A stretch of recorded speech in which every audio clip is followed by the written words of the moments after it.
jovens, tudo bem com vocês? Eu sou o Jason Catafesta e estamos aqui para mais um podcast, O Casal do Têxtil. Ao meu lado, Juliana Harbs, host do programa. Oi pessoal, tudo bem? E hoje, Jason, quem é nosso convidado? E hoje um convidado mais que especial, consultor técnico têxtil, senhor Adelir da Veiga, meu tio. Tu queria falar, né? Eu queria falar. É isso. Obrigada, Adelir, por vir aí. Boa tarde, Jason. Boa tarde, Júlia. É um prazer estar aqui, né? Obrigado, uma empreitada muito legal essa aí que vocês iniciaram.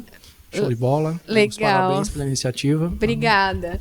O Adelir também era um dos é muito cotados. Importante para nós. É, exatamente. Que bom. Desde o começo, a nossa listinha. E um dia a gente tem que liberar essa listinha, porque quando a gente resolveu fazer o podcast, a gente despretensiosamente fez uma listinha das pessoas que a gente já queria e já sabia. Que show. A Adelir estava lá. Não podia não estar, né? A Adelir já estava lá. Então, seu Adelir, né? Vamos lá. Como diz o Jason, tenso. Tenso. Daqui a pouco fica tranquilo. Só se acostumar aqui com a nossa conversa. Vamos lá. Qual a primeira empresa têxtil que tu trabalhou? Aonde já tu começou no têxtil? Poxa. Bom, o Vale do Itajaí, ele tem uma predominância industrial do ramo têxtil, né? Nossa família é uma família, vamos dizer assim, humilde, tradicional de Indaial.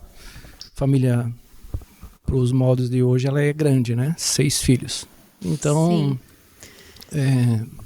na década de 70, todo filho tinha que contribuir, Júlia, né? Com uma forma de financeira dentro de casa. Uhum. Então, todos iniciavam muito cedo a trabalhar, né? E naquela época a legislação permitia isso, né? Tipo assim, um jovem que faria 14 anos, ele já podia iniciar o trabalho, né? Uhum. Na minha família não foi diferente, né? Então eu iniciei com 14 anos, né? Fiz 14 anos no dia 17 de outubro e no dia 1º de novembro já estava trabalhando, né? Legal. Onde? Na companhia Ering, né? Então, olha só, né?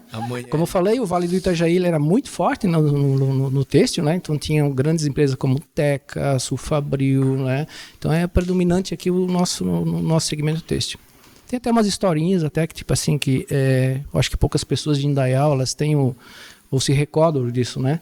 Que tem grandes histórias aqui das indústrias têxteis aqui em Indaial, né? Um exemplo hoje, onde é a Benex, que hoje é uma tinturaria que já faz umas 400 toneladas aí de tingimento. Ali se instalou, passou 3 indústrias têxteis ali. Então a primeira ali que nasceu ali foi a Industrial Ladvi, né? Ela era a empresa de toalha de felpudos, né? Da família Ladvi, né? E então tinha os teares, né, de agulhas, que a gente chama na época, né? Eu falo isso por quê? Porque eu vivi isso, né? Tipo assim, então eu sou da década de 60, hoje estou completando já 60 anos, né? Vamos dizer assim, né? Então a gente tem um pouquinho da história de Indaial presente, né?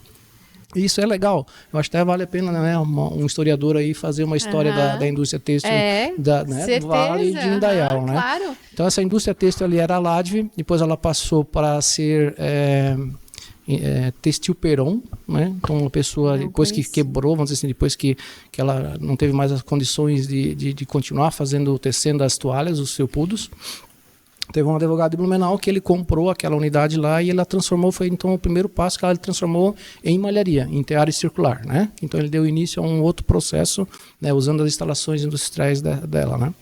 E em seguida, depois de uns 4, 5 anos também não conseguiu dar continuidade, onde veio a Textil Pereira, né? Que é a tal Intep, né? Intep, Indústria Têxtil Pereira. Daí isso mesmo. em diante eu conheço. Pois é. Então, né? E hoje daí depois também encerrou esse ciclo da Intep e veio a Benex, né? Mas então assim, isso tem umas histórias. O mesmo ocorre com a tecelagem e malharia Indaial, né? Que hoje é malharia Indaial da família Koenig ali, né? Do Kiko e do sócio dele, né? Mas que não tem nada a ver com o que era malharia Indaial, vamos dizer, nas antigas, né? Como se fala nas antigas. Sim. Onde era o Vank, hoje ali do lado ali, então ali era o prédio da indústria da tecelagem Indaial, né? Malharia Indaial, que era conhecida, né? O que aconteceu com ela também nos anos de 70, final de 70 e 80, ela também não conseguiu mais dar aporte para continuar as atividades dela. Ela foi comprada pela Teca, tecelagem Cancha.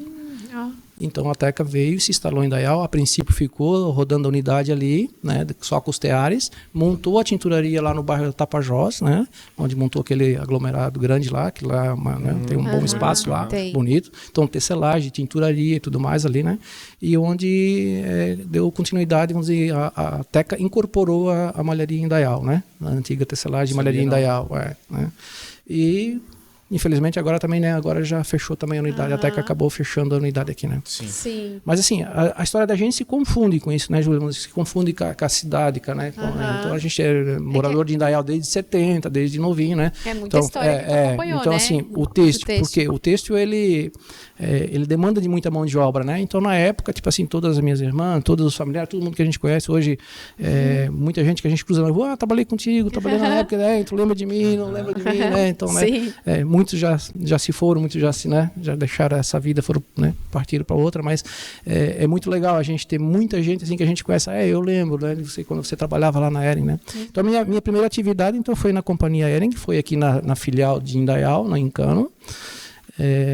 Eu comecei como um operário mesmo, né? Um operador, trabalhava na parte de embalagem, a gente dobrava as peças, né?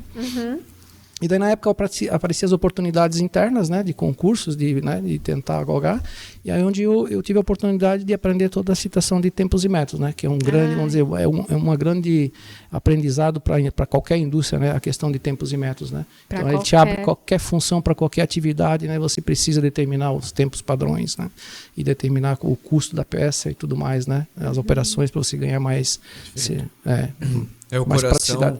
O coração da otimização do processo exatamente, é o tempos e métodos. Tempos e métodos. Então foi a minha escola, vamos dizer assim, né? Com 14 anos, entrei na Hering, tive a oportunidade de aprender tempos e métodos, que isso te dá um suporte para qualquer função, para qualquer, né? Para qualquer atividade. E começou a minha atividade no ramo têxtil. Então dali em diante, em 85, eu me mudei para Joinville. Criei a oportunidade de estudar e mudei para uma indústria têxtil lá.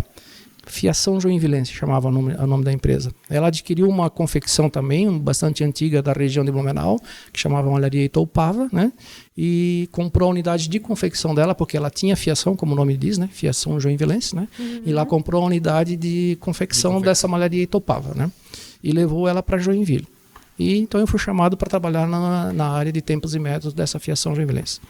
Eu sempre digo que eu tive uma oportunidade de ouro, vamos dizer assim, muito feliz nisso, porque nessa empresa ela era uma empresa vertical.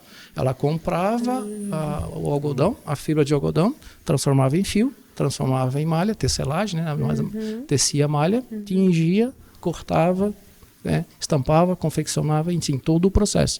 Que idade tu tinha já, Nili? Daí ali, em 85, eu estava com 21 anos, né? Eu estava já adulto, né? Então já estava já saindo, né?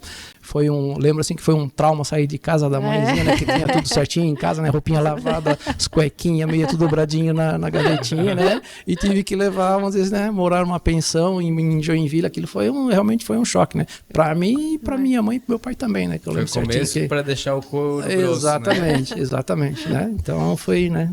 Com 21 anos que eu mudei para lá, né? Essa fábrica verticalizada te dava a oportunidade de aprender todos os processos. Todos os processos já. Então, tipo assim, como eu falei, né, como eu conhecia tempos e métodos, eu fui para lá para o tempos e métodos. Daí depois fui para a parte de PCP, depois daí fui como supervisor de confecção, supervisor da malharia, supervisor da tinturaria, né?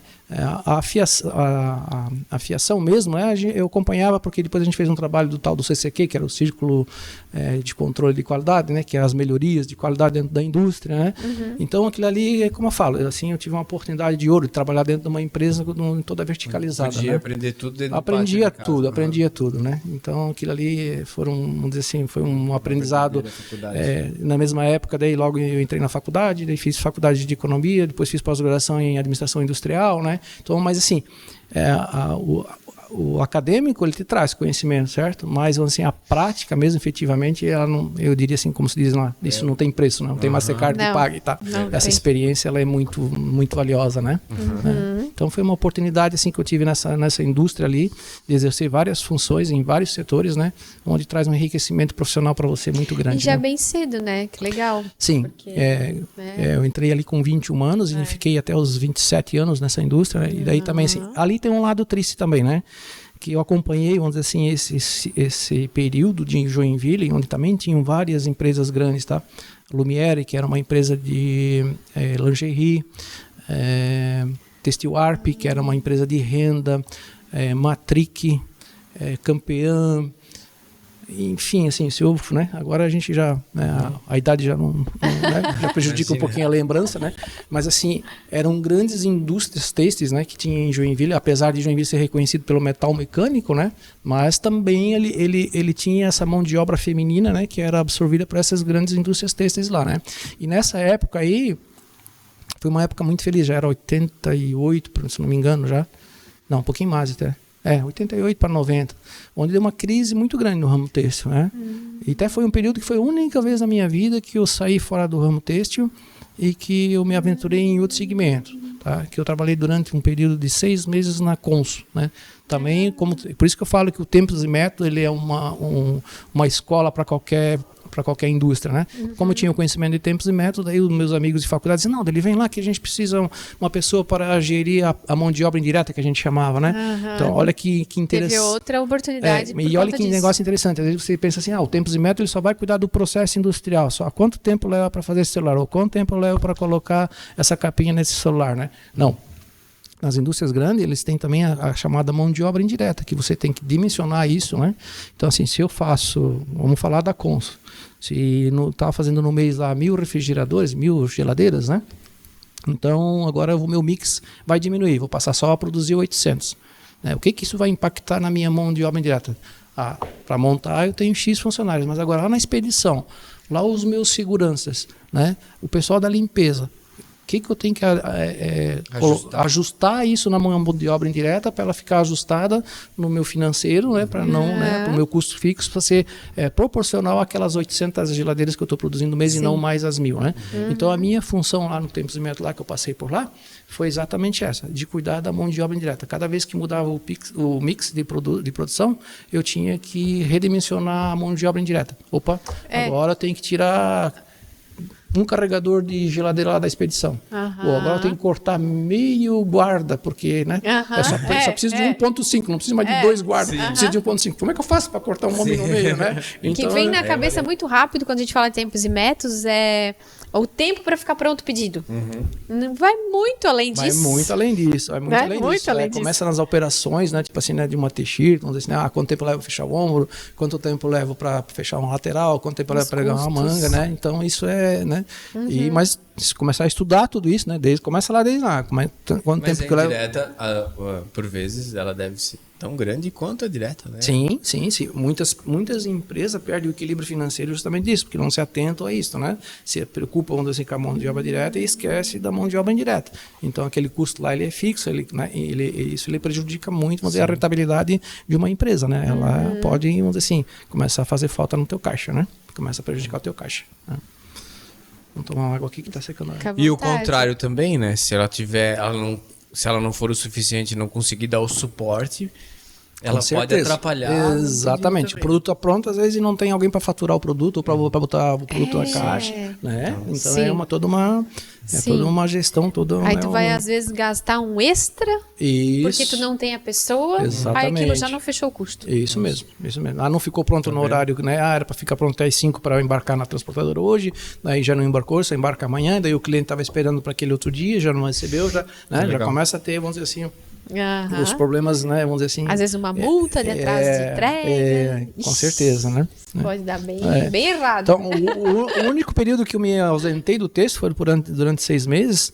Daí já começou a falar em polegadas de parafuso, o pessoal já queria me levar para outra área, vamos levar para a área de engenharia ali. Não, cara, eu não sei. Polegada de parafuso, não sei. Agora, se falar em fio, né? Se é um fio 31, fio 10x1, fio 24, que tear que faz, que tear que não faz, que largura que vai dar a malha, isso ali a gente tinha, né? Como se diz, tinha expertise, né? Sim. Daí ali eu vi que, não é a minha praia, né? Tipo assim, né? Geladeira, parafuso, polegada, né, cara? Deu aquela incomodada, então, assim. E daí recebi um convite de uma outra indústria lá de Joinville. A gente tá montando uma fábrica de polo, tu não quer vir aqui assessorar a gente, né? Precisa montar tudo do zero, montar a parte de costura. Vamos comprar um tear, preciso, né? Precisa da tua, né? Ajuda para, né? Vamos trazer o tear da Alemanha, que tear que nós vamos trazer, que largura, que bitola, que, né? Então, daí já era tua praia. Daí o coração falou mais alto, vamos voltar para o texto, né? Aí logo em seguida, novamente eu digo para vocês que eu tive a felicidade, que daí fui trabalhar numa empresa que proibia de comprar uma máquina e você colocar dentro do Parque Fabril. Que louco isso, né? Que louco. Numa primeira empresa era tudo verticalizado. Então comprava a pluma e saía o produto lá embaixo. Terceirizar. E esta outra, né? Não pode ter nenhuma máquina de costura. Era uma regra. É uma regra dos dirigentes, né? Dirigentes internacionais, era uma empresa multinacional, né? Onde essa regra tinha que ser seguida né? rigorosamente, né? Então eu fui trabalhar na Unite Color of Benetton, que já era em São José dos Pinhais, do ladinho ali, logo na entrada de Curitiba, né? O bairro chamava Quisizana, né? Se hoje muitas pessoas conhecem porque a gente passa por lá de trás do aeroporto ali de São José dos Pinhais, né? E esse bairro ele era exatamente atrás do aeroporto. Hoje tem o contorno ali, né, quando a gente vai a São Paulo. Sim. Né? Então esse bairro chamava Quisizana e era ali, era dentro de uma área rural. Também isso era legal. Hoje não, hoje virou tudo urbano ali, né? Mas era bacana. Então ela tinha aquele aspecto de indústrias americanas, assim, que era sem cerca, sem portão, assim, né? Aquelas, bonitona. Aqueles parque Fabril gigante, grandão, né? E essa empresa se destacava pelas cores, né? Se eu lembro bem das campanhas de marketing. O próprio nome diz isso, né? Light Color of Benetton, né? União das cores, né? Então, aportuguesando aqui pra galera que não pegou, é a que a gente chama de Benetton. Isso. A gente resume no Benetton, né? Sabe, mas coincidentemente, a gente estava no aniversário na sexta-feira e fazia muitos anos que eu não presenciava mais um produto da Benetton, né? E eu, coincidentemente, na sexta-feira, aniversário de um amigo nosso, tava com uma Apollo. Né? Então, assim, para traduzir, né? Aquele círculozinho com duas perninhas, né? Que é o símbolo da Benetton. Era preta com branco. São outros tempos. São outros tempos. Esse teu verde que tá usando o Júlio. Benetton. É uma característica da Benetton. Tá? Essa cor aí é uma cor bem... Não foi pensado. Na época, essa marca patrocinava até o carro do Schumacher. Mas então, meu Deus. Vamos falar um pouquinho disso daí. Nas entrelinhas ele me contou isso. A gente conversou um pouquinho. Meu Deus. Não só patrocinava, lógico, ela começou com um patrocínio na montadora Thierry, se não estou bem enganado, se a minha memória não falhar. E aí, eles eram muito agressivos no marketing. Então tem uma pegada aí que era... O fotógrafo era Olivier Toscani, se não me engano.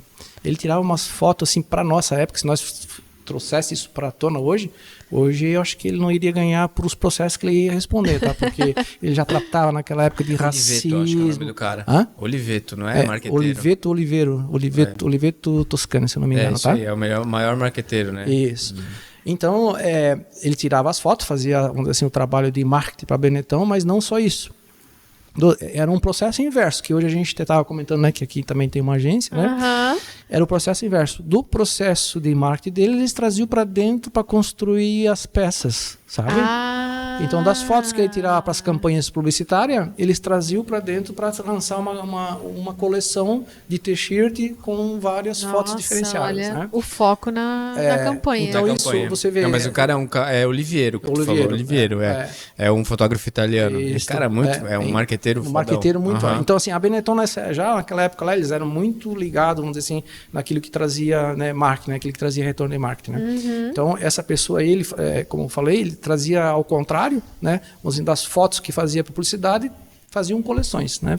Então na época eu lembro até que isso deu no Brasil foi assim bastante deu bastante mídia, tem mostrando que a gente fez um padre beijando uma feira, né? Nossa. Ai. E eu lembro disso já porque eu sei que tu é um especialista nisso, né? Hoje no transfer, né? E na época tinham poucas pessoas que dominavam a técnica do transfer no Brasil. Né? E isso veio da Itália para nós, né? Que até eu e a Júlia conversando um pouquinho do segmento da moda, que é, né, fazer a coleção do estilismo, né? A gente recebia o campeonário, que a gente chamava, né? Que era da Itália, vinha o mostruário, e o mostruário a gente tinha que escolher as peças aqui e fazer acontecer essas peças aqui no Brasil. Então veio essas fotos para lá e, olhar para a técnica, não, mas isso aqui não é serigrafia, não é, né, não passa pela estamparia. Identificar que técnica foi feita para a gente fazer aqui no Brasil. Isso aqui então é tal né, transfer, transfer serigráfico, né? Vamos ter que ir atrás. uma característica legal. A gente trabalhava em Curitiba, mas o meu, vamos dizer assim, o meu parque fabril, né, que tinha que usar a terceirização, era basicamente Santa Catarina. Então, as oficinas, né, de costura estavam aqui em Joinville, a parte de jeans e sarja eu fazia em Criciúma, fazia no norte do Paraná, né? Então a gente rodava o Brasil inteiro, né, para a gente poder produzir isso. Já que tinha que terceirizar tudo. E a parte dessa parte de transfer, na época, se eu não estou bem enganado, eu produzia aqui em Blumenau, acho que chamava Continental Trans, se eu não me falho. Que era de um português. Então, mas eu acho que tem um dia conversando lá, sentado na Benetton, e a gente preciso que venha me visitar e tal. Daí o gerente né, dessa Continental foi me visitar. Chegando lá, quando eu cheguei na recepção, fui ver quem era a pessoa, né? Era um conterrâneo meu de Indaial, que era o Ademar Koenig, que ele fazia a gestão da operação de transfer de Blumenau. Então, né, foi um negócio bem louco assim também. Que bacana. E tal, né? Que massa, né? Então foi um negócio bem assim. E daí, na época, já isso que você está falando, que eles patrocinavam, não. A Benetton comprou a T-Hill e fundou a própria equipe de Fórmula 1. Nossa. A escuderia. A escuderia Benetton. Que, inclusive, deu início à carreira tão sólida do Schumacher. O Schumacher ficou campeão pela Benetton, se eu não me engano, 94 e 95, que ele ficou campeão. Sim, ele chegou. Então ali, realmente, assim, às vezes quando eu falo assim, eu trabalhei na Benetton, eu digo, pois acabou os carros da Benetton, ninguém se lembra que a verdade é o contrário, né? Mas se você buscar a história da família Benetton, isso recorre lá para os anos de 65, uma família também de 4 irmãos, que eles tinham muita dificuldade do pós-guerra, ali, a família, né? E daí uma das irmãs mais velhas fazia o tricô já, isso, né?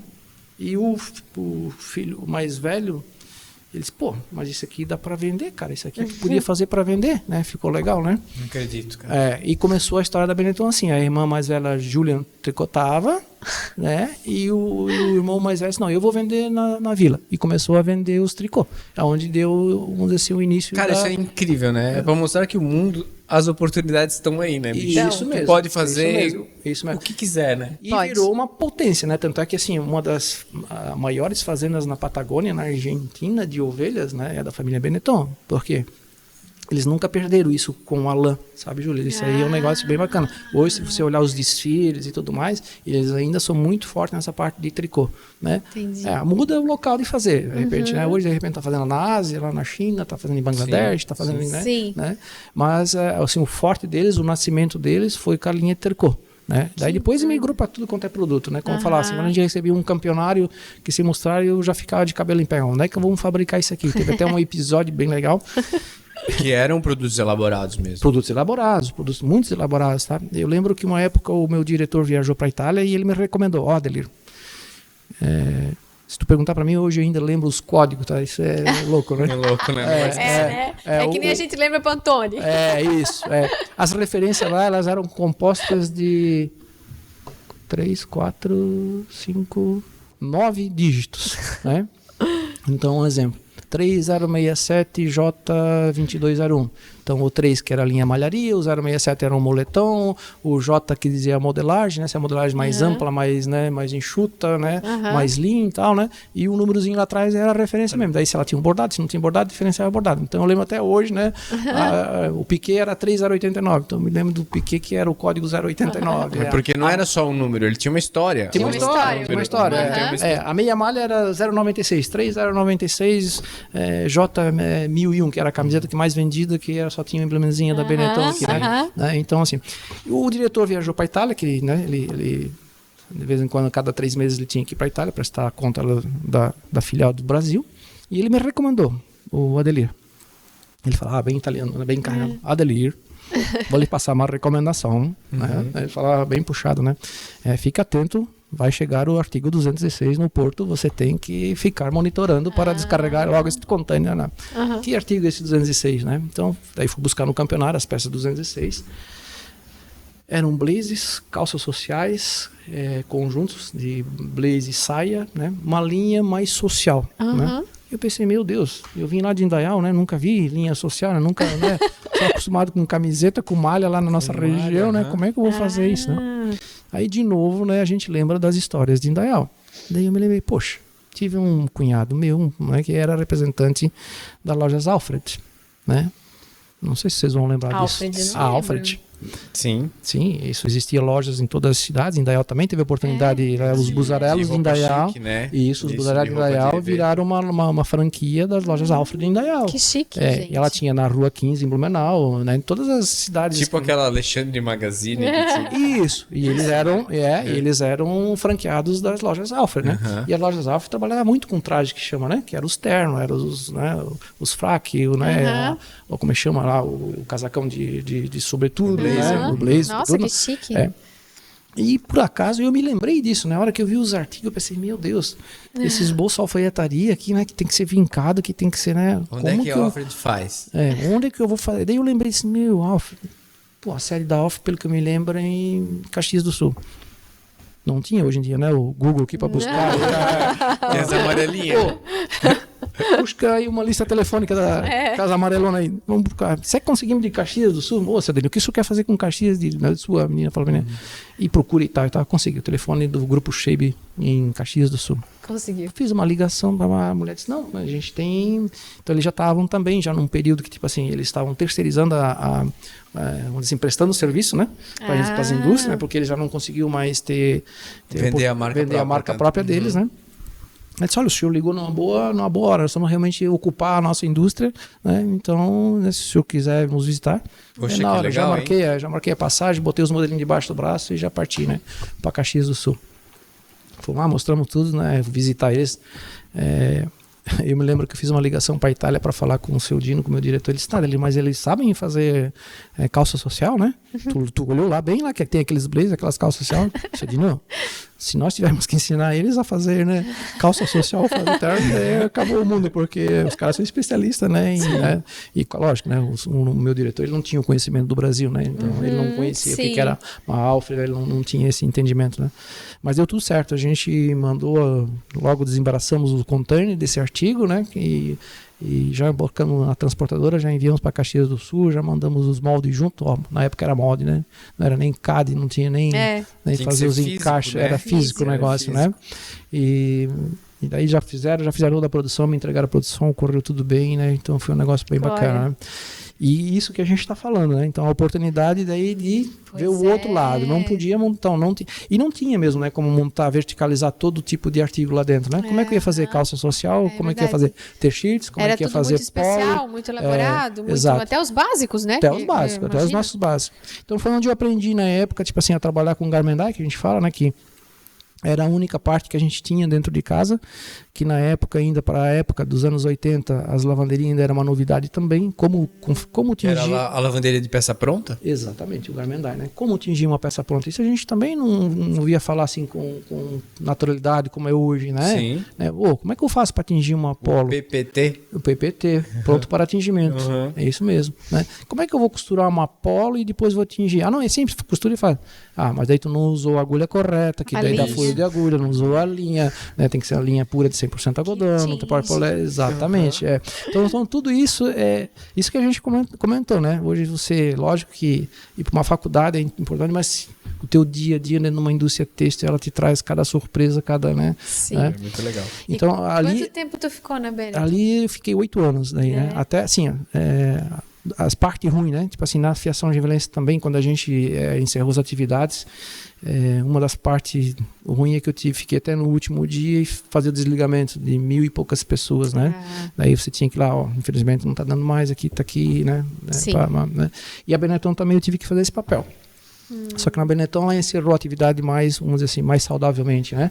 Assim, foi uma decisão da matriz, da Itália, né? Diz, olha, no Brasil hoje, né? De fato, não quebrou, só encerrou a atividade. Só encerrou as atividades, né? Daí então a gente teve a oportunidade, como eu falei, o que a gente tinha dentro, a única parte de maquinário que a gente tinha dentro era a parte da tinturaria e lavanderia, do garmendai, e era bastante moderno para a época, tá? Era tudo máquina espanhola, já com laboratório, já com a cozinha industrial, que a gente fala, que já fazia diluição do corante, isso também era novidade no Brasil, estava chegando no Brasil, já era tudo automatizado, sabe? Ninguém ia lá, pesava o corante numa balancinha para levar lá dentro, não, já... Tinha dosadora já...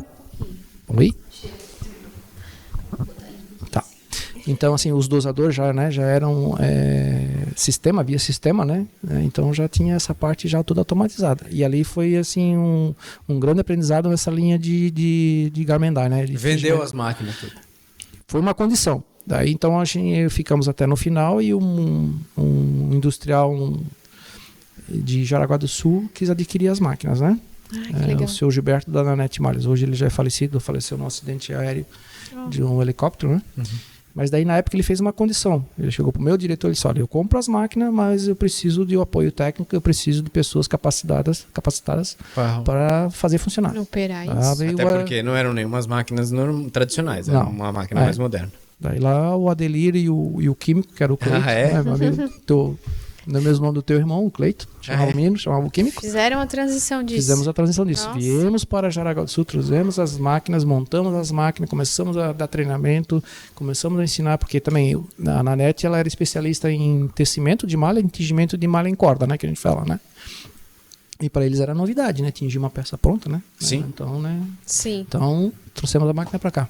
Mas um episódio bacana que eu e a Júlia estávamos falando um pouquinho é que a Benetton, na época, se falar isso hoje vai dizer que é mentira, né? Mas na época, quando a gente lançava as cores dos índigos, né? Que a gente chama das sarjas coloridas, né? Então as lojas sabiam que amanhã vai chegar as novas cores das sarjas, né? Das calças. Pô, isso dava fila no shopping, cara, pra comprar. É que era que nem lançar o iPhone hoje, né? Dá então, fila que cor também agora de calça? Não, então hoje sim é muito, né? Muito o preto, a calça preta, o índigo e tal. Não, na época era calça verde, era calça cor-de-rosa. Amarela tinha bastante, estilo verde tinha, verde. Cara, né? Então até assim, nós na indústria lá às vezes deparávamos com alguns problemas, né? Puta, esse verde aqui tá manchando, né? O que tá ocasionando esse manchar aqui, né? Tem sempre a tonalidade. Chegou no momento que a gente teve que contratar tinturarias fora, as lavanderias fora, dar o suporte de ensinar. Então usava as máquinas de lavar do índigo para tingir. O que a gente tingia lá? Tingia só as cores que não davam problema. Branco, o off, o preto, no máximo um azul marinho. Isso nós mandávamos para terceirizava nas tinturarias fora. E nós ficávamos com as cores mais complexas dentro, né, que, né, para não dar problema, né? Sim. Então começava até isso. Aí onde outra coisa que a gente aprende, né, os degradês, a trabalhar, às vezes vem mancha com branco ótico, o tecido já veio manchado lá do fornecedor, com manchas de branco ótico, né? Então é uma série de essa curiosidade é legal o povo pesquisar aí sobre a inserção da muita propaganda no Fórmula 1, né, da Benetton, e esse negócio do jeans cola lá, do Indigo cola que a gente fala. Das filas nas lojas, né, vamos ver essas histórias, deve ter fotos disso ainda, é bem interessante, é como o lançamento do iPhone. Então, né? Se pensar isso, né, que já aconteceu isso com a confecção, né, hoje em dia é um mundo tão concorrido, né, que você tem que ficar lançando produtos a cada mês, cada 30 dias você tem que ter produtos novos para colocar na loja, para ver se você atrai os clientes, né, e se olhar para trás lá nos anos 80, não, é mentira, que fazia fila para comprar uma calça colorida. Mas os caras eram formadores de opinião, né? Sim. Forte. Então ela tinha um marketing muito agressivo, né? Como eu falei isso aí, né? Quando começavam as campanhas, isso era um dos problemas, porque a gente tinha que estar bem afinados com as campanhas, né? As campanhas lançadas mundialmente, certo? Então, como comentei aqui, a campanha lá das t-shirts com os temas de religião, com temas de racismo, né? E tal, né? Então, na época, ele já fazia isso, né? E só que era um lançamento mundial e você tinha que estar atrelado, vamos dizer assim, mundialmente. Você tinha que estar com o produto disponível lá na Europa. Mas como que lá na Europa já saiu e aqui no Brasil ainda não tem, né? Então tinha que alinhar isso. Então eram uns ajustes que eram coisas que você aprendia a trabalhar no tempo correto, né? Na velocidade correta do mercado, que o mercado está pedindo, né? Então foi... E como é legal quando trabalha numa organização grande assim, né? Eu sempre brincava assim que a gente tinha algumas pessoas que falavam, eu recebi um convite para trabalhar em outra empresa só. Lembra que hoje você está numa vitrine, você trabalha no Night Call of Benetton, todo mundo te enxerga de uma maneira. A hora que você sair daqui, você já não está mais nessa vitrine aqui, né? Você já vai estar junto com uma coisa normal, vamos falar assim, né? Então você já passa a ser do mesmo, né? É verdade. Você faz parte do mesmo, hoje você está um pouco diferente, né? Então tinha assim realmente muito o endomarketing era muito forte, né? Então, que legal. E são experiências, né, que a gente traz para a vida toda, né? Tipo assim, né? O João Vitor, né, que é meu filho, que tem hoje 28 anos de idade, Ele se vestia igual a minha esposa sempre falava, vou vestir meu príncipe, porque ele se vestia igual um príncipe, né? As roupas que vinham da Europa e tudo mais, o sapatinho, né? Docksider, né? A calça de sarja, né? Então eram coisas que na época era novidade, assim, né? Para vestir o menino como o pai, né? Tipo assim, né? Como um adulto, né? Verdade. Então era bem bacana. Hoje em dia ainda tem as fotos dele lá com essas peças coloridas, com essas peças todo bem bonitão, bacanas, né? todo bonitão, né? Que legal. E depois, deu tudo certo, a montagem, Trouxemos para Jaraguá do Sul, montamos a empresa ali, deixamos o seu Gilberto feliz. Que o seu Gilberto não era fácil de lidar com ele, acho que ele está num bom lugar hoje, mas não era fácil de lidar com ele, né? E conseguimos mostrar para ele, mostramos o caminho, tá, deu, fechou, tá funcionando, então agora nós podemos partir para outra, né? Aí foi onde eu voltei nessa época. O meu diretor da Benetton sempre cobrava para que eu fosse morar em Curitiba. Só que como eu estava nos últimos anos lá da minha faculdade, eu não queria, porque eu teria que mudar de faculdade e tal. Eu disse, não, vou fazer o seguinte, eu vou ficar nesse período aqui, eu fico trabalhando em Curitiba, eu ia e voltava todo dia para Curitiba, de Joinville. Eu morava em Joinville, ia trabalhar todo dia. São José dos Pinhais. Então eu levantava às 4 horas da manhã, tá? No início até eu ia de ônibus, né? Depois não dá para ir de ônibus porque eu tenho que ter um pouco mais de agilidade, né? Então pegava o ônibus 4 horas da manhã na rodoviária de Joinville, desembarcava na BR-101 lá em São José dos Pinhais, que tinha um paradouro lá, né? Tinha um tipo de como se fosse uma rodoviária, mas não era só um ponto onde tu descia, onde parava o ônibus, né, e tal, né? Descia ali, pegava a circular, ia até no Aquisizana, trabalhava até assim. Aí foi uma condição que a diretoria me deu, disse, se você está terminando, então tu não queres ir morar em Curitiba, tu queres terminar a faculdade, então tu pode sair mais cedo, tu vê se tu sair às 5 horas da tarde, tu sai às 4 horas, sai às 4 vê a hora que tu precisa se deslocar para ti, né, para tua faculdade, eu apoio. Aí eu terminei meus estudos, né, que bacana, né? Terminei a faculdade, né, e daí mesmo assim, terminei a faculdade, daí vamos mudar. Não, mas espera aí, agora a Lina engravidou, vou ter o João, vamos esperar mais um pouquinho para ver, e assim foi indo, né, esperando, também tinha a questão dos preços dos imóveis, né? Joinville era uma cidade mais mediana, vamos falar assim, né? Curitiba já é uma cidade. Então, para mim ter o mesmo imóvel que eu tinha em Joinville para comprar em Curitiba, quase que dobrava o valor do capital. Então, por isso que fazia você pensar 2, 3 vezes, né? E foi até que um dia, eu vou vender minha casa. Botei minha casa para vender e logo apareceu um comprador. Daí eu fui comunicar isso ao diretor, né? Sodino, se você me cobrou para mim, então eu decidi. Botei minha casa à venda, vou comprar um apartamento aqui, então não vou para casa, vou morar em apartamento, né? Aí ele fumava muito, né? Pegou o cigarro na boca, acendeu. Na época podia fumar em qualquer lugar. Sim. Adelir, tenho algo para te contar. O que deu? O que foi, Sodino? A matriz decidiu que vamos encerrar as atividades. Então, bem quando eu decidi vender a casa, que eu vendi a casa, e ele me comunicou e encerrar as atividades da Benetton no Brasil. Aí eu disse, palavra dada, né? Tenho que manter, né? Eu não vou voltar atrás, né, para o comprador. Não, eu vou manter minha palavra. Daí entreguei a casa, vendi a casa, daí falei para minha esposa, Lina, então por enquanto você e o João vão morar na praia até a gente decidir fazer, né, o que vamos fazer da vida, né? Eu tenho que montar a fábrica lá em Jaraguá do Sul, não sei o que. A Lina, a esposa e o filho foram morar na praia lá em Itapema, lá do lado onde... E tu não chegou aí para Curitiba daí? Não cheguei para Curitiba. Daí nesse trânsito, eu e o Cleiton mudamos alugamos uma kitnet em Jaraguá do Sul para vir montar a operação das máquinas e assim fizemos, né? E a patroa? E ela ficou na praia. A patroa sempre foi parceira nessas sempre parceira. Ali, né? Muito nota 10. Quer aproveitar a oportunidade e agradecer a patroa, a parceria? Passar a tia Lina aí, né? Vamos agradecer ela, né? Não, a Lina, não é à toa que estamos 46 anos casados, né? Então sempre foi uma parceria que deu certo, né? Igual vocês dois aqui, né? Não, muito parceira. A Lina é parceira. A Lina é muito autêntica. Ela é muito autêntica, né? Tipo assim, ela é autêntica, né? Então, ela é autêntica. Se fosse, tipo assim, se houvesse... Não, não quero ir, não. Vamos lá, vamos enfrentar dali, vamos pra frente, né? Então, e daí, então, fizemos o trabalho em Jaraguá do Sul, montamos toda a empresa e tal. E tinham outros amigos meus que eu conhecia em Curitiba, que eram o Adelir. A gente tem uma parceria com uma empresa têxtil lá em Rodeio. Lá em Rodeio. E a gente precisava de alguém para tocar isso. Cara, em Rodeio. Eu conheço o Rodeio, né? Na minha juventude, eu ia no Valita lá. Tinha uma discoteca lá chamada Valita. Tinha uma discoteca. Tá, mas como é que é? E tal. Não, vamos lá ver e tal. Do mesmo modo, né? Era uma empresa que tinha tear e tal, e tinha tinturaria, e precisava de uma mão era muito voltada para o segmento de propaganda, tecidos para propaganda, né? Para marketing, né? Tá, então, vamos lá. Aí lá o Adelir veio, né? Assim, o que eu vou fazer agora, né? Onde é que eu vou morar, né? Como é que, né? Do rodeio e tal, né? Aí foi onde fui morar em Rodeio, porque daí eu queria alugar uma casa em Rodeio e Rodeio não tinha casa para alugar. Não tinha casa para alugar. Daí eu lembro que você construiu uma casa lá, né?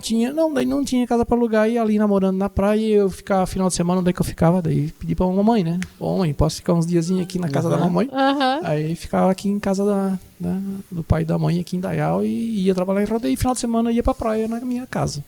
Fiquei um período assim até que um dia um corretor disse, seu Adelir, eu tenho uma casa para vender para o senhor. Eu disse, não quero casa para comprar. Para comprar, eu quero casa para alugar. Eu não vou morar em Rodeio. Ele disse, não. Aí começou, enfim, me levou lá para ver a casa. Daí disse, tá, quanto que é o aluguel? Eu disse, não é aluguel, é para vender. Eu disse, eu não quero comprar. E ficou ali, se eu falar o preço, tu vai comprar e tá. Enfim, comprei daí a casa em Rodeio, onde fiquei morando 10 anos em Rodeio. E logo no primeiro ano, daí trabalhando na empresa lá, o Giovanni e o João, né, da Colisão. Começaram a fazer o tecido plano na época, né, na GRW, na marca Colisão. E como eles sabiam do meu conhecimento que eu tive do tecido plano na Benetton, eles pediram, Rodrigo, tu não quer nos auxiliar justamente nessa parte do garmendário, de tingimento, como é que faz o encolhimento? Não, auxilio sim. Então tá, na parte da manhã eu fazia o trabalho lá em Rodeio e na parte da tarde... Deixa eu te falar. Me emociona.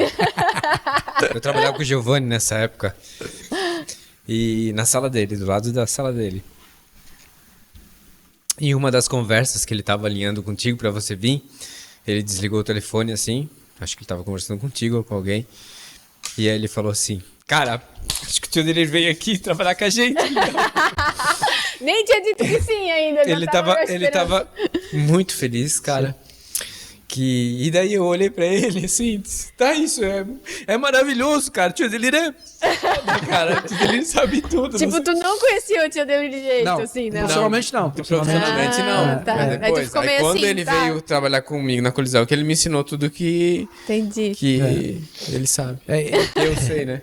É que o Giovanni foi assim, o Giovanni comentou isso provavelmente porque o Giovanni sempre fala que a culpa dele tá no ramo texto. Não, brincadeira, né? Porque isso começou lá atrás nessa empresa de Joinville, que eu te falei, que a gente trabalhava lá na Fiação Joinville, e na época eu tocava a tinturaria e tinha artigos que não davam certo na tinturaria. A gente tinha um processo que chamava de calcificação, tá? Bom, são coisas que os mais antigos aí conhecem. Hoje nem pode mais usar esse processo porque ele é muito agressivo, né? Pro meio ambiente, né? Por causa da soda cáustica. Soda cáustica. Né? É uma quantidade muito grande de soda cáustica que você usa no produto. Fica maravilhosa a malha. A malha, ela rende... O corante, né? Ele rende de 30% a 40% a mais no tingimento, tá? Nossa. Né? A fibra, ela atrai muito mais, faz o corante render muito mais. E até a gente acertar esses processos lá na empresa lá, a gente sofreu bastante e a gente teve que indenizar muita malha, né, para os nossos clientes, tá? Nesse processo. Então tinha muita malhas para uns eram segunda qualidade, mas para o outro dava para oportunizar novos negócios, né? Como você falou. Sim. Né? Sempre aparecem novos negócios. E eu lembro uma época, daí nessa época o Giovanni também era muito jovem, né? O Giovanni ainda estava iniciando, ele tinha se formado em fresador técnico mecânico também, tinha passado pela oportunidade da Teca e tudo mais. Da né? Teca, E daí ele inventou de abrir uma lanchonete para comprar ter capital, né? Para guardar capital para montar uma tornearia, para comprar um torno. E nessa época ele dizia que daí olha como que é as histórias, se a gente puder aqui quase a gente vai ficar contando histórias, né? É incrível eu acho que capaz de até tá fugindo do roteiro da roteirista aí, né? Não, tudo bem, já chegamos no rodeio. Então, mas assim, daí na época recém tinha nascido os centros comerciais em Dayal, certo? Essa fase aí da pronta entrega, né? Da malha, do pessoal vinha de ônibus de outros estados para comprar aqui, né? Olha, a Régia ainda era muito pequenininha, né? Eu lembro assim que era gaúcho. A casinha do seu Vilmar ali, que era era 2 andares, então assim, nunca me esqueço que tinha a varanda que era assim de madeirinha, assim, né? Eu tenho uma memória fotográfica do Vitória Régia, assim, daí começou a fazer a salinha embaixo, aí foi subindo no segundo piso e foi evoluindo. Lá na BR-470 tinha, né? Enfim. E numa dessas conversas com o Giovanni, disse, cara, eu tenho malha aqui, tá, mas tá, é fio 24 por 1 cardado, mas é calcificada. Ele disse, espera aí, deixa eu escrever, como é que é esse negócio mesmo, né? Ele queria aprender, ele tinha uma ânsia muito grande. Então foi daí, tipo assim, foi a oportunidade que o Giovanni começou a aprender o que era isso. Daí o Giovanni ia lá, comprava essas malhas lá em Joinville, da empresa onde eu trabalhava, e vendia aqui para a galera aqui dos centros comerciais, que era pronta entrega. Porque daí não tinha uma cor específica, era coleção, né? Cada um oportunizava o produto conforme a matéria-prima. Né? Como fosse um saldo de malha. Ou uma pronta entrega, né? Daí pronto, ele oportunizava aquilo ali. Hoje eu recebi um... Não, um pedido que tem que fazer, da cor tal, né? Não tinha tanta, vamos dizer, regra para ser seguida, vamos dizer assim, né? Sim. Então, né? Então, mas muita gente, vamos dizer assim, fez seu patrimônio em cima dessas pronta entrega e desse, né? Então, muita gente que evoluiu, né, o seu patrimônio, né, focados nisso daí. Então, o Giovanni, por isso que o Giovanni sempre tinha isso, né? E daí, na época, onde já sabia que daí depois eu passei pela Benetton, então ele acompanhou também meu processo, vamos dizer assim, profissional na Benetton, e foi onde que daí ele e o João falaram, acho que o meu irmão poderia nos ajudar, e colocando isso. Então, eu vinha meio período, eu trabalhava meio período lá e meio período aqui. Só que quando eu me dei conta, eu já estava saindo lá, tipo, 10 horas da manhã, 9 horas da manhã, eu já estava saindo lá de rodeio e vindo para Indaial, porque a colisão lá estava num momento bastante grande, já era, precisando, né, de você. Então já precisava de um volume de produção já grande e tal, e terceirização também, tudo dentro dos moldes da Benetton, que a gente aprendeu e queria o forte, né, vamos falar assim, o histórico da colisão, que ela explodiu no mercado na época, foram as polos, né? Sim, então, tinha aquela área de passadoria lá, que eu lembro. Que passava a gente comprou essas né? Mais uma história, que a gente vendeu uma máquina de passadoria da Benetton, eu vendi para o seu Luiz Polidoro, que em Indaial, que daí depois o seu Luiz Polidoro se desfez dela e a colisão acabou comprando. O mesmo maquinário que era meu, assim, que eu trabalhei lá na Benetton, ele veio junto comigo. Né? Veio contigo. Né? Então, assim, são muitas histórias disso. Realmente, a passadoria, nem não lembrava mais já isso que a passadoria. Eu lembro que ela era o diferencial ali da nossa, para deixar nossas peças bonitonas. Ela dava um toque muito especial, né? Tipo assim, né? E ajustava, tipo assim, a passadoria é um negócio fenomenal, né? Tudo que você comete de errozinho ali, você corrige ali na passadoria, né?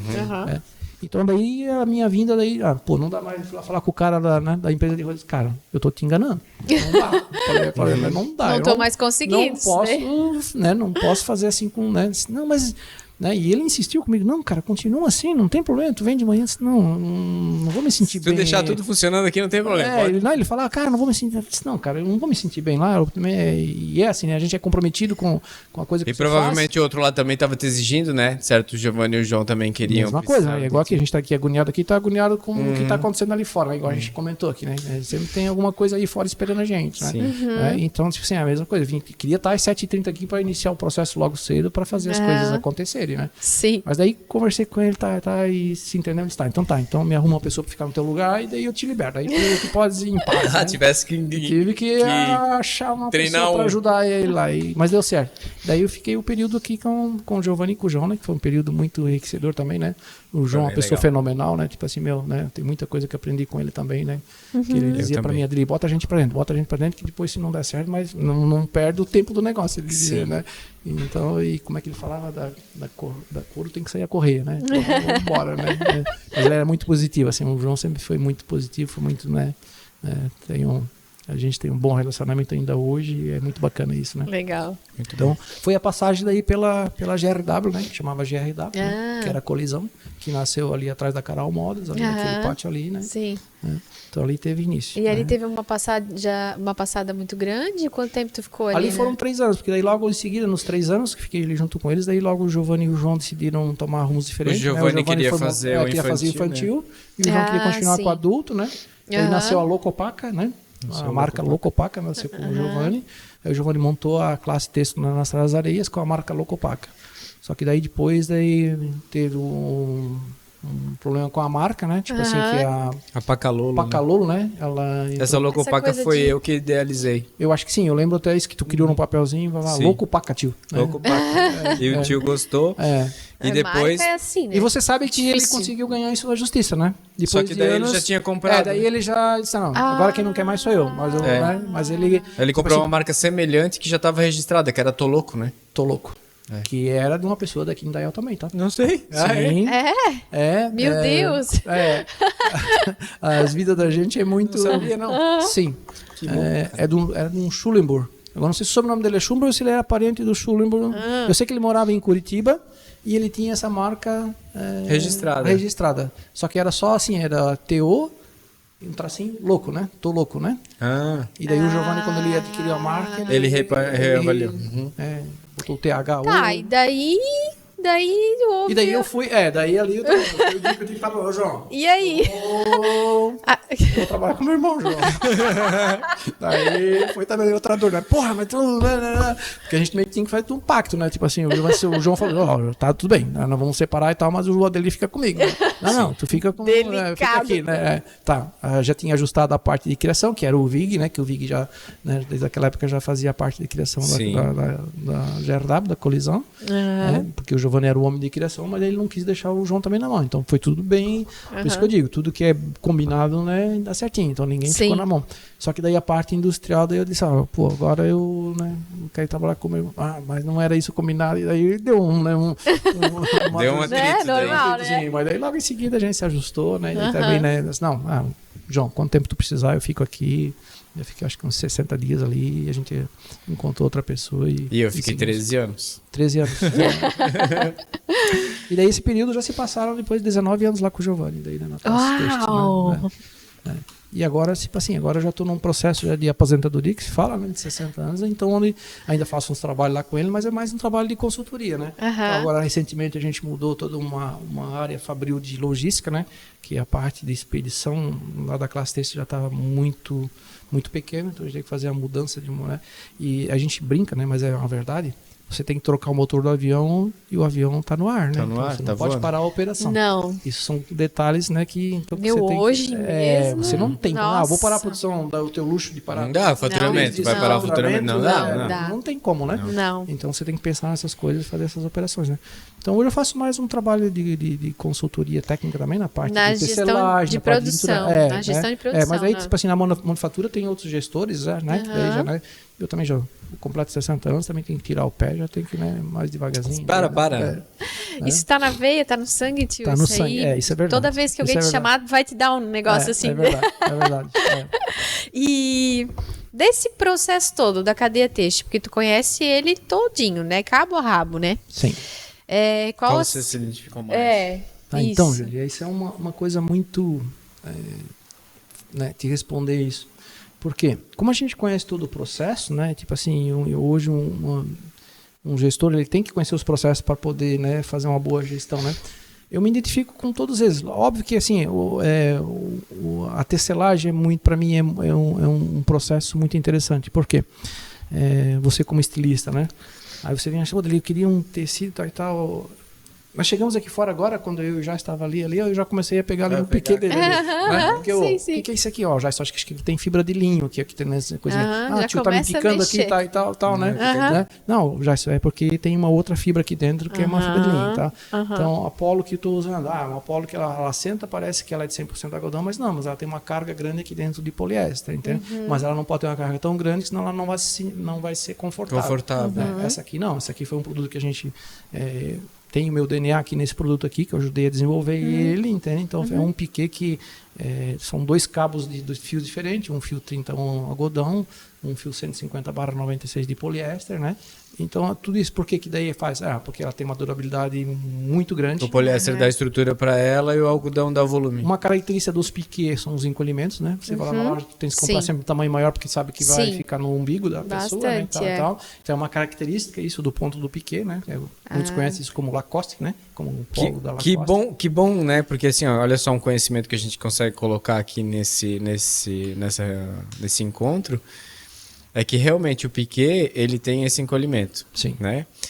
Mas como a gente falou antes, daquela técnica do PPT e do Garmin, esse encolhimento já some lá no processo. Então, quando você come uma peça que fala estonada, que fala que ela foi lavada, que ela tem aquele aspecto desgastado, ela não vai encolher mais. Ela já encolheu tudo que tinha para encolher. Ela tem até uma característica ao contrário. Como ela é tamblada, ela vai até crescer soltar um pouquinho, tá? Ela vai soltar. O peso da peça que vai se pendurar e tudo mais. Então, geralmente, se você olha para uma pessoa que vê com uma peça questonada, geralmente ela está mais compridinha do que o natural. É uma característica do Garmendai, né? Uma característica porque ele tambra lá, né? Então ele, né, a fibra volta tudo e depois ela começa a ter um processo, né? Isso aí era bem interessante, esse tipo de... A gente, assim, até no começo eu sofri um pouquinho com as modelistas aqui para, né, para elas se adaptarem a isso, né? Nós vamos ter que botar isso no molde. Mas como que eu vou fazer isso? Como a gente preparava a peça crua, vamos dizer assim. Então a peça ela é desse tamanho para alavancar a máquina. E quando ela saía do tamanho. Então tem que fazer o cálculo. Ao contrário, eu sei que tem do final para o início do processo. Então, assim, as modelistas ainda na época ainda não tinham esse aprendizado e tudo, né? Então, né? Mas, de novo, né, como a gente começou, assim, se você começar a olhar para trás da história, hoje a gente está na indústria têxtil na 4.0, né, que né, tudo, as informações já estão aqui dentro, já tá, né, então houve uma evolução muito grande. Eu fico feliz novamente com isso, porque eu tenho 60 anos e eu quase que me adaptei totalmente com isso, sabe? Essas informações tecnológicas, né? Então eu vi o processo que a gente falou aqui, os encaixes, como é que era feito o encaixe? Numa mesa de digitalização, tinha que botar os mini moldes, tá? Então vou botar aqui. Deu. Agora pega o molde verdadeiro, pega um papel seda, ou eu risco, ou eu passo o giz em cima para fazer, né? Imagine o processo disso, né, gente? Né? Não tem como fazer, né? Eu tava lembrando isso hoje quando a Júlia falou, Adeli, tem que mais ou menos pensar que tu, né, da tua história. Né? Aí eu fiquei pensando lá atrás no passado. É tanta coisa. Aquelas pedras de recorte de marmoraria que era cortado para fazer a pia, daí se usava aquelas pedras para fazer o peso. Exatamente. Que coisa, isso, né? Ou coisa assim de metal, né? Para não mexer a mesa, para não mexer o papel em cima da malha. Enquanto você riscava ele. São coisas assim. Tava lembrando também Quem viu. Quem não viu, não viu. Se tu falar hoje que tu tem um computador, que, né, o que tá gerindo aqui a nossa conversa aqui, tá ali fora, ali no sistema, tá gerindo ali no computador, ele tá ali trabalhando. Na época eu lembro que tudo que o trabalho que era feito durante o dia, que coletava os dados na planilha, escrevia, né, os pedidos que chegavam para a fábrica, daí eles iam para um processamento de dados. Por exemplo, Joinville tinha a Manchester Processamento de Dados. Era uma empresa gigantesca. O maior número de funcionários... Que informatizava o que acontecia. Tudo que acontecia. O maior número de pessoas que trabalhavam lá trabalhavam no terceiro turno já. Isso por quê? Porque era o horário de demanda de digitalização. Entendi. Digitalização não. Digitação. Digitação. Para informatizar o negócio. Digitação. Para criar os pedidos, banco de dados digital. Banco de dados para outro dia de manhã cedo, quando a gente chegava na fábrica. Conseguir imprimir o relatório. Lembra do relatório verde e branquinho lá? O zebrado lá? Sim. Aí tava lá os relatórios no zebrado. Folha matricial.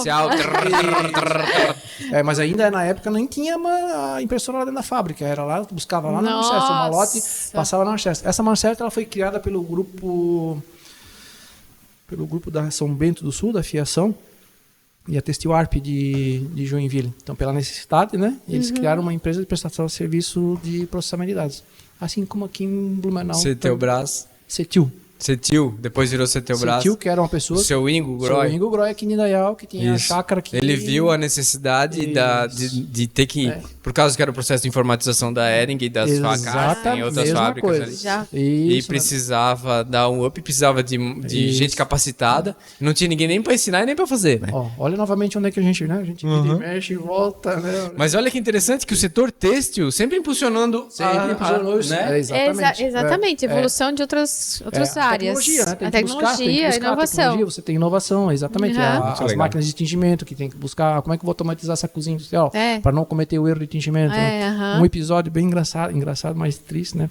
Quando eu tocava a tinturaria lá nessa empresa em Joinville, um dia eu cheguei lá e eu lembrava, né? Tipo assim, saía no dia anterior, fazia as programações das máquinas, né? As máquinas tudo, né? E quando eu chegava na fábrica, eu ia olhar as máquinas, né? Eu passei na frente da máquina, um roxo, né? Trabalhando roxo, né? Daí eu pensei, cara, mas eu não programei roxo pra tingir, né, cara? Que porra de roxo. Daí o nome do menino era Gerson, nunca me esqueço. Ô, Gerson, e qual que é essa aqui? Seu delícia, aí é a cor lá, o azul, Azul, cara? Mas olha ali, olha, isso aí é azul. Tá roxo batata, cara. Isso aí, né? Tá beterraba isso aí, né? Tá beterraba, cara. Não, sabe o que é? É que o corante não quis montar, né? Sei. Tecnicamente, você tem que levar a temperatura, a curva da água, uma temperatura, para você adicionar o corante, que daí o corante vai abrir a molécula, daí vai montar, que chama, né? Ele vai entrar na malha, né? É que o corante não queria montar essa delícia, tá? E daí eu botei eu adicionei mais 40. Tá, tu adicionou mais 40. Quanto que tu botou? Aí ele, né, se enrolou, daí, tipo assim, a receita pedia, 200 gramas de corante, né? Aí eu pensei, ele botou mais 20, né? Mais 10%, né? Então ele botou 220. Tá, quanto tu botou, já? Fala pra mim. Eu botei mais 200.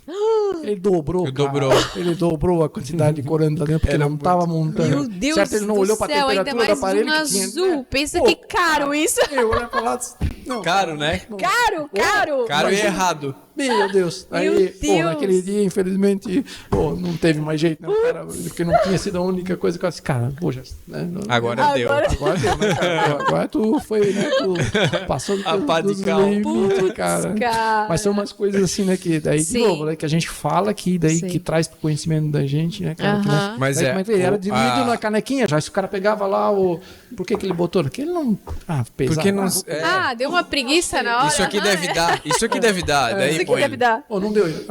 Mais um pouquinho. Tá, quanto tu botou? 20%? 10%? 20 gramas? Não. O dobro. Não, ele não falou pra mim o dobro. Tá? Ele falou assim, eu botei mais 200, né? Eu olhei, a receita pedia 200, ele botou mais 200, ele dobrou, ele botou 100% de corante dentro do experimento. Mas isso assim, pode soar engraçado, né? Mas é uma frase até tua. Hoje é engraçado. Hoje mas onde eu quero chegar é assim, que tipo, até foi você que me falou essa frase, e eu levo muito, e é muito verdade, a indústria têxtil é um organismo vivo, né? Exatamente. Então, assim, ó, cara, tu deixou tudo aliado ontem, cara, daí tu vai pra casa e acha que tá tudo certo, né? E no outro dia tu chega e tá um roxo lá onde era pra ser azul, né? O Giovanni, isso aconteceu agora, faz uns 3 aninhos, eu disse, Giovanni, vamos tirar um período sabático aí pra mim, eu vou me afastar um pouquinho, tal e tal, fazer umas casinhas, uns negócios, tal e tal. E aí, quando o pessoal fala, o seu Giovanni sempre fala uma expressão do senhor. Essa aqui é a expressão. Ele diz, é bem que o meu irmão fala, que a fábrica tem vida própria, que a gente sai daqui tudo de um jeito e volta no outro dia, as peças andam, as peças mudam de lugar. Né? Sim. Mas a fábrica pode ter todo o controle que precisa, pode botar todos os métodos, as coisas, né? Mas é muito processo no têxtil. Muito processo. Por isso que ele é, vamos dizer assim, ele é bastante complexo, né? Você tem que ter um domínio. Bastante chance de erro. Exatamente. Né? Então você depende do fio, depende daí da tecelagem, daí você depende da tinturaria, daí você depende do corte, daí você depende. Mas é fascinante, é incrível. Mas aí, como eu te falei, que tu fez a pergunta para mim, que eu te respondi, então o que me encanta realmente é essa questão, vamos dizer assim, a gente tinha um grande parceiro, um grande amigo nosso, que já não está mais aqui, né, que também fazia esse trabalho, fazia muito bem, que era o Coca, né? Hoje, com certeza, ele estaria aqui também, né? Estaria aqui com certeza. Aqui junto, dividindo isso, né? Com certeza. Então, o Coca, a gente, né, também se conhecia lá atrás, de jovem, né? Então, fazia um processo muito... esse processo aí, mas é de tentar trazer essa matéria-prima, vamos dizer assim, que o pessoal do desenvolvimento quer, né? Quer uma peça com caimento, e daí vem o outro lado de estudar. Espera aí, tu queres fazer o que com essa peça? Eu quero fazer t-shirt. Então t-shirt eu tenho que entregar uma malha com X largura para dar né, um encaixe perfeito para chegar no máximo. Te encanta essa parte do desenvolvimento que daí você tem que entender o que a pessoa lá do estilo quer, e eu tenho que olhar para o lado da fábrica, vamos falar assim, né? O que eu tenho que entregar para ela dentro do desejo dela, mas eu tenho que olhar para lá da fábrica, espera aí, mas eu tenho uma máquina 2834, né? Adaptar a realidade. Mas espera aí, assim só vai dar uma largura tal, vai dar um desperdício muito grande. Ou não vai dar. Tu quer com esse fio, mas não vai dar vai fugir a gramatura, vai ficar um tecido muito pesado, vai ficar um tecido muito leve. Esse processo aí que é encantador, sabe? Assim, são os novos desafios de achar novos produtos, achar novos tecimentos, né? Forma de tecer, né? Então, hoje, eu estou falando exatamente assim, olhando exatamente para essa área lá na classe têxtil e outros que pedem para mim. A gente fica olhando para esse lado aí, né? Que é uma galera bem bacana, né? Que legal, que legal. Isso é encantador, né? E o que se quer e o que se consegue, né? Isso, é justo, né? Isso mesmo, né? É que o mundo dos tear, ele é muito dinâmico, né? Tipo assim, o que determina uma largura de uma malha, né? Então, tem o número de agulhas do tear, a finura do tear, o número de polegadas, mas daí tem outra coisa, tem o título do fio também, que eu tenho que levar em conta. Ali, olha como abre o leque de processos, mas daí eu quero fazer um desenho na malha. Não, daí tem que ser um tear jacar, mini jacar. Não, aí não pode ser. Não, daí eu quero uma malha listrada. Não, mas daí não pode ser um tear simples, tem que ser um tear com listradeira, que tem os dedinhos automáticos, que busca. Sim. Então tudo isso, isso aí a gente poderia ficar aqui um dia inteiro. Que legal, vamos fazer um outro. Exatamente. Porque essa conversa a gente quer falar aqui... de tudo, né? Não é suficiente. Não é suficiente. Adelir, então assim, ó, para quem tá nessa área da gestão da produção, ou bem envolvido com a produção, ou tá querendo entrar, tá estudando, enfim, tens alguma mensagem, assim, algum conselho, alguma coisa que tu queira passar? Sim, eu diria o seguinte, ó, que nem sempre a gente, lógico que o sonho de todos é empreender, né? Tudo assim, tudo encanta, vou fazer uma indústria, eu quero ser o dono do meu negócio, né? Eu diria o seguinte, o Adelir, tá? Eu tomo como um exemplo de vida do Adelir, tá? Eu sempre fui uma pessoa dedicada, um gestor dedicado. Eu sempre toquei muito bem o negócio dos outros. Então, às vezes, a pessoa não precisa, para ser feliz, também ela não precisa ser empreendedor, tá? Ser vamos dizer assim, o dono quer ser o dono do meu negócio. Não.